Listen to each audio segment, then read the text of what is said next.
ಶ್ರೀಮದಾಚಾರ್ಯರ 32 ಅಧ್ಯಾಯದ ಮಹಾಭಾರತ ತಾತ್ಪರ್ಯ ನಿರ್ಣಯದ ಸಂಗ್ರಹ ರೂಪವಾದದ್ದು ರಾಯರು ರಚಿಸಿದ ಭಾವಸಂಗ್ರಹ. ಅದರಲ್ಲಿ 6ನೇ ಅಧ್ಯಾಯದ ಅರ್ಥ ಸಂಗ್ರಹಿಸುವ ರಾಯರ ಶ್ಲೋಕ.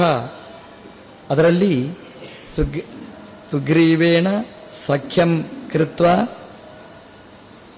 ಶಪಥಂ ವಾದಿ ನಿಧನೆ ಕೃತ್ವ ಸಪ್ತ ತಾಲಾನು ವಿಭಿದ್ಯ.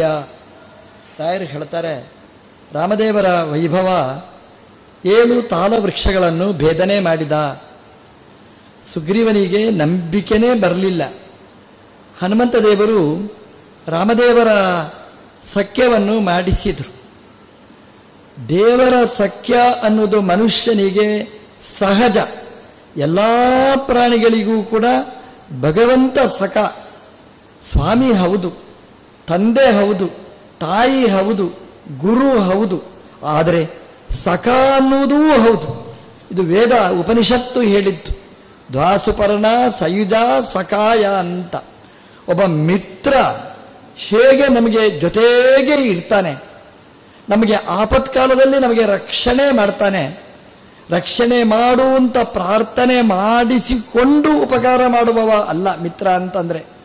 ಕಾಲದಾರಿ ನೀರಿಗೆ ಬಿದ್ದಿದ್ದೇವೆ, ತಕ್ಷಣ ಕೈ ಹಿಡಿದು ನಮ್ಮನ್ನು ಮೇಲಕ್ಕೆ ಎತ್ತಾನೆ. ಬಟ್ಟೆ ಬಿಸಾಡಿ ನಮ್ಮನ್ನು ಎಳೆದು ಮೇಲೆ ಬಿಸಾಡ್ತಾನೆ. ನೀವು ನೀರು ಬೀಳುವಾಗ ಹೇಳಿದ್ದೀರಾ, ನೀವು ನಾನು ನೀರಿಗೆ ಬಿದ್ದರೆ ನನ್ನ ರಕ್ಷಣೆ ಮಾಡು ಅಂತ? ನಮಗೆ ಗೊತ್ತಿರುವುದಿಲ್ಲ, ಕಾಲು ಜಾರಿ ಬಿದ್ದದ್ದು. ಆಗ ಸಹಜವಾಗಿಯೇ ಮಾಡ್ತಾನೆ. ಅದನ್ನು ಉಪಕಾರ ಭಾರಿ ಅನುಗ್ರಹ ಮಾಡೋದು ಅದೆಲ್ಲ ಇಲ್ಲ, ಸಹಜ. ಅಂದರೆ ಉಪಕಾರ ಮಾಡುವುದು ಅನ್ನುವುದು ಮಿತ್ರನಿಗೆ ಅದು ನೇಚರ್. ಅದು ಇನ್ನೊಬ್ರು ಹೇಳಿಕೊಟ್ಟು ಪ್ರಾರ್ಥನೆ ಮಾಡಿ ಬಯಸಿ ಮಾಡುವುದಲ್ಲ, ಸಹಜ. ಅದು ಉಪಕಾರ ಮಾಡುವಾಗ ಅವನು ಕಾಣುವ ಹಾಗೆ ಫೋಟೋಕ್ಕೆ ಫೇಸ್ ಕೊಟ್ಟು ಹಾಗೆಲ್ಲ ಮಾಡುವುದಿಲ್ಲ. ಅವನು ಸಹಜ. ಅವನಿಗೆ ಅವನು ಅಡಗಿ ಕೂತಾದರೂ ಮಾಡ್ತಾನೆ, ಅದನ್ನು ಎದುರು ಬರುವುದಿಲ್ಲ. ಯಾರು ಕೃತ್ರಿಮ ಉಪಕಾರ ಮಾಡ್ತಾರೆ ಅವರು ಎಲ್ಲರ ಮುಂದೆ ಉಪಕಾರ ಮಾಡೋದು. ಸಹಜವಾಗಿ ಯಾರು ಉಪಕಾರ ಮಾಡ್ತಾನೆ ಅವನು ಗೊತ್ತೇ ಆಗುವುದಿಲ್ಲ.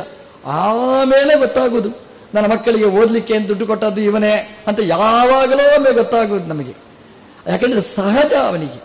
ಹಾಗೆ ನಮ್ಮ ದೇವರು ನಮಗೇನು ಉಪಕಾರ ಮಾಡ್ತಾನೆ ಅದು ಸಹಜ. ಎಷ್ಟೆಷ್ಟು ಆಪತ್ತಿನಲ್ಲಿ ರಕ್ಷಣೆ ಮಾಡ್ತಾನೆ, ದಿನಾ ನಮ್ಮನ್ನು ರಕ್ಷಣೆ ಮಾಡ್ತಾನೆ. ರಾತ್ರಿ ಮಲಗಿ ಬೆಳಗ್ಗೆ ಎಬ್ಬಿಸ್ತಾನೆ ಅಂತಂದ್ರೆ ದೊಡ್ಡ ಉಪಕಾರ.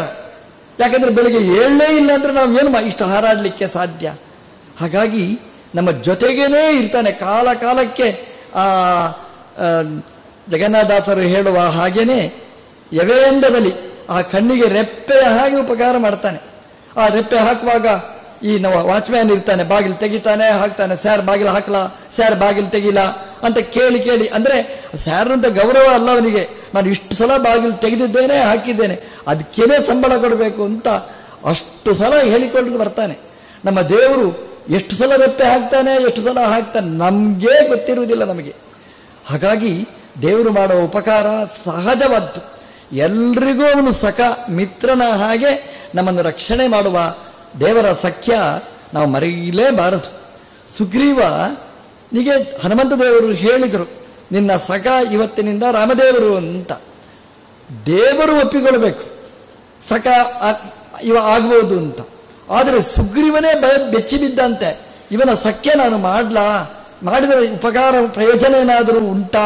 ಅವನಿಗೆ ಅಪನಂಬಿಕೆ, ಅದರ ಬಗ್ಗೆ ನಿರ್ಧಾರನೇ ಇಲ್ಲ. ಯಾಕೆ ಅಂತಂದ್ರೆ ಅವನ ಜೀವನದಲ್ಲಿ ಸೋತವ. ಅವನು ಯಾರನ್ನು ನೋಡಿದರೂ ವಾಲಿ ಅಲ್ಲ, ವಾಲಿಯ ಫ್ರೆಂಡ್ ಇರಬೇಕು ಅಂತ ಆಲೋಚನೆ ಮಾಡುವವ. ಅಂದ್ರೆ ಶತ್ರುವಿಗೆ ಮಿತ್ರನಾದವ ಇವ.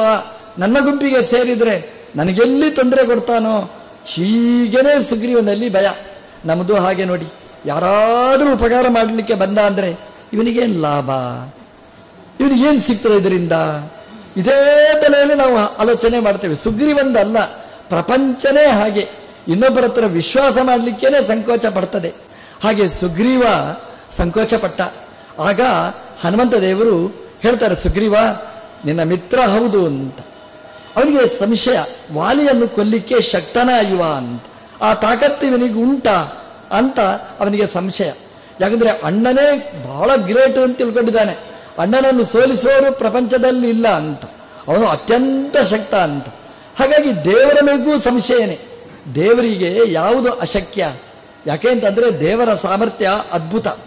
ವಾಲಿಯನ್ನು ಸೃಷ್ಟಿ ಮಾಡಿದ ಅಲ್ಲ, ವಾಲಿಗೆ ಅಷ್ಟು ಶಕ್ತಿಯನ್ನು ಸೃಷ್ಟಿ ಮಾಡಿದ ದೇವರಿಗೇನೆ ಆ ವಾಲಿ ಒಂದು ಪ್ರಶ್ನೆಯಾಗಿ ಬಿಡ್ತಾನ. ಆದರೆ ಸುಗ್ರೀವನಿಗೆ ಆ ಪ್ರಶ್ನೆ ಬಂತು. ನಿಜವಾಗಿ ನೋಡಿ, ನಾವು ಸೂರ್ಯನನ್ನು ದೊಡ್ಡ ದೇವರು ಅಂತ ತಿಳ್ಕೊಂಡಿರ್ತೇವೆ, ಅವನಿಗಿಂತ ದೊಡ್ಡ ದೇವರೇ ಇಲ್ಲ ಅಂತ ಚಿಂತನೆ ಮಾಡ್ತೇವೆ. ಕೆಲವರಂತೂ ಗಾಯತ್ರಿ ಜಪ ಮಾಡುವಾಗ ಸೂರ್ಯನೇ ಎಲ್ಲ ಸರ್ವಸ್ವ ಅಂತ ಮಾಡ್ತಾರೆ.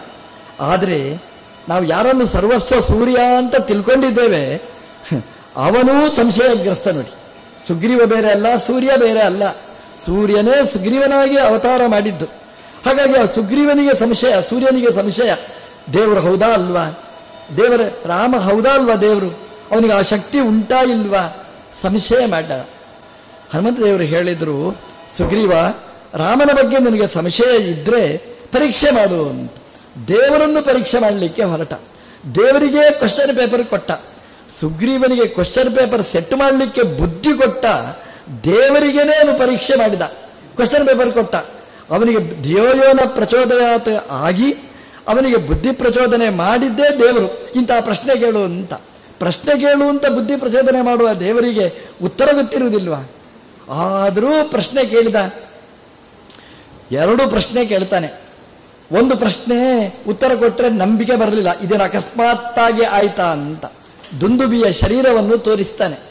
ದುಂದುಬಿಯ ಶರೀರವನ್ನು ತೋರಿಸಿ, ವಾಲಿ ಈ ದುಂದುಬಿಯನ್ನು ಜೀವಂತವಾಗಿ ತನ್ನ ಅಂಗುಷ್ಟದಿಂದ ತನ್ನ ಕೈಯಿಂದ ಎತ್ತಿ ಮೇಲಕ್ಕೆ ಬಿಸಾಡಿದ್ದಾನೆ. ನೋಡು, ಇದು ದುಂದುಬಿಯ ತನು, ದುಂದುಬಿಯ ಶರೀರ. ಯಾರಿಗೂ ಈ ದುಂದುಬಿಯ ಶರೀರವನ್ನು ಎತ್ತಲಿಕ್ಕಾಗಲಿಲ್ಲ. ಆತರ ಯುದ್ಧ ಮಾಡುವುದೇ ಕಷ್ಟ, ಅವನು ಜೀವಂತವಾಗಿ ಎತ್ತಿ ಬಿಸಾಡಿದ್ದಾನೆ ಅಂತಂದ್ರೆ ವಾಲಿಯ ಶಕ್ತಿ ಎಷ್ಟು ಅಂತ. ರಾಮದೇವರು ಕೇಳಿದ, ನಿನಗೇನಾಗಬೇಕು ಅಂತ. ಈ ದುಂದುಬಿಯ ಶರೀರವನ್ನು ನೀನು ಬಿಸಾಡ್ತೀಯ ಅಂತ. ರಾಮದೇವರು ಹೇಳಿದರು, ನಿನ್ನ ಅಣ್ಣ ವಾಲಿ 2 ಕೈಯಿಂದ ಬಲ ಎಲ್ಲ ಹಾಕಿ ಈ ಶರೀರವನ್ನು, ದುಂದುಬಿಯ ಶರೀರವನ್ನು ಬಿಸಾಡಿತ್ತು. ಅಂದರೆ ಕಿಷ್ಕಿಂಧೆಯಿಂದ ಋಷ್ಯಮುಖ ತನಕ ಬಿಸಾಡಿದ್ದಾನೆ. ನಾನು ಕೈ ಮುಟ್ಟುವುದೇ ಇಲ್ಲ, ಬರೀ ಕಾಲಿನಿಂದ ಮಾತ್ರ, ಅಂಗುಷ್ಟ ಮಾತ್ರ ಚಲನಾತ್, ಬರೀ ಅಂಗುಷ್ಟವನ್ನು ಅಲ್ಲಾಡಿಸ್ತೇನೆ ಅಷ್ಟೇ. ಈ ದುಂದುಬಿಯ ಶರೀರವನ್ನು ಎಲ್ಲಿ ಬಿಸಾಡಬೇಕು ಹೇಳ್ತೀಯ ಅಲ್ಲಿ ಬಿಸಾಡ್ತೇನೆ ಅಂತ ಬಿಸಾಡಿದ್ರು. ಮಾರ್ಕ್ ಕೊಡ್ಬೇಕಾ ಬೇಡವಾ? ಅವನು ಕೈಯಿಂದ 2 ಕೈಯಿಂದ ಎತ್ತಿ ಬಿಸಾಡಿದ್ದು ದುಂದುಬಿಯ ಶರೀರ. ರಾಮದೇವರು ಬರೀ ಫುಟ್ಬಾಲ್ ಆಡಿದ ಹಾಗೇನೆ ಬರೀ ಕಾಲಿನಿಂದ, ಫುಟ್ಬಾಲ್ ಆಡುವಾಗಲೂ ಕಾಲಿನ ಎಲ್ಲಾ ಬಲ ಹಾಕ್ತಾರೆ, ಬರೀ ಅಂಗುಷ್ಟದಿಂದ ಅಲ್ಲಾಡಿಸಿ ಅದನ್ನು ಬಿಸಾಡಿದ್ದಾನೆ ಅಂತ ಅಂದ್ರೆ ರಾಮದೇವರಿಗೆ 100ಕ್ಕೆ 100 ಅಲ್ಲ 200 ಮಾರ್ಕ್ ಕೊಡ್ಬೇಕಾ ಬೇಡವಾ? ಸುಗ್ರೀವ ಮಾರ್ಕ್ ಕೊಡ್ಲೇ ಇಲ್ಲ. ಅವನು ಏನು ಹೇಳಿದ ಗೊತ್ತಾ? ಅದು ನಮಗೆ ನಂಬಿಕೆ ಇಲ್ಲಿದ್ದಾಗ ಹಾಗೆ ಅದು ಅಂತ ರಾಗ ಎಳಿತೇವೆ. ಅವ ಹೇಳಿದ, ಅದು ಏನು ಅಂತ ಕೇಳಿದ್ರು ರಾಮದೇವರು, ಹನುಮಂತ ದೇವರು ಕೇಳಿದ್ರು, ಏನು ನಿನ್ನ ಸಮಸ್ಯೆ ಅಂತ. ಅದು ಅನ್ನ ಬಿಸಾಡಿದಾಗ ಆ ಶರೀರ ದುಂದು ಬಿದ್ದು ಹಸಿ ಹಸಿ ಇತ್ತು, ರಕ್ತ ಮಾಂಸ ಎಲ್ಲ ತುಂಬಿತ್ತು, ತುಂಬಾ ದಿನ ಆಯ್ತು, ಇದು ಎಲ್ಲ ಒಣಗಿದೆ, ಹಾಗಾಗಿ ಬಲ ಇಲ್ಲ. ಅದ್ರ ಕ್ವಶನ್ ಪೇಪರ್ ಸೆಟ್ ಮಾಡೋವನಿಗೆ ತಲೆ ಬೇಕಾ ಬೇಡ? ಅವನಿಗೆ ಅದೇ ಇಲ್ಲ ಅವನಿಗೆ. ಆದ್ರೂ ಅವನು ಕೇಳಿದ, ಈಗ ಬಿಸಾಡಿದ ಮೇಲೆ ಅವನಿಗೆ ಸಂಶಯ. ಅಣ್ಣ ಬಿಸಾಡಿದಾಗ ಅದು ತುಂಬಾ ಭಾರ ಇತ್ತು, ತೂಕ ಇತ್ತು, ಈಗ ತೂಕ ಇಲ್ಲ, ಹಾಗಾಗಿ ಬರೀ ಅಲ್ಲಾಡಿಸಿದೆ ಅಂತ ಆಯ್ತು ಅಂತ ರಾಮದೇವರು ಹೇಳಿದ್ರು.